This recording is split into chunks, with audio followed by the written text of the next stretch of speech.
we are working with some of our clients at the moment to develop strategies to evacuate staff from some of the more dangerous situations and temporarily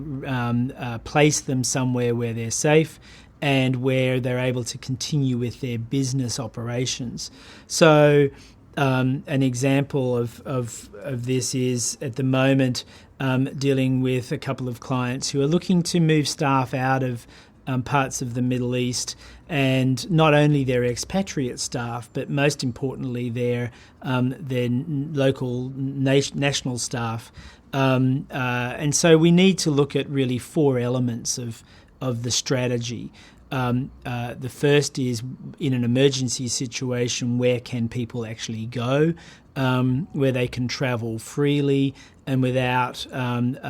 facing an immigration barrier. So, where is a business visa or a tourist visa appropriate for those particular nationalities? The second element is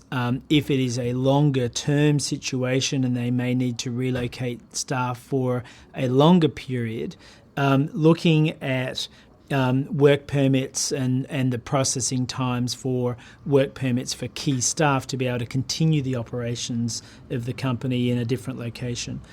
The third element is to decide whether, or to advise on whether it is actually possible to change status from one to the other, so from a business visa to a work permit if the situation is an emergency response that then needs to develop into a longer term solution.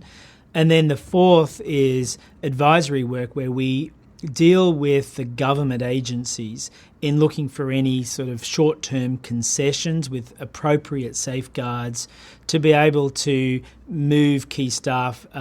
in a facilitated way into a new location. So, as an example, into the United Kingdom at fairly short notice, and to see if there's any relaxation of the rules that may be possible on a short-term, case-specific basis.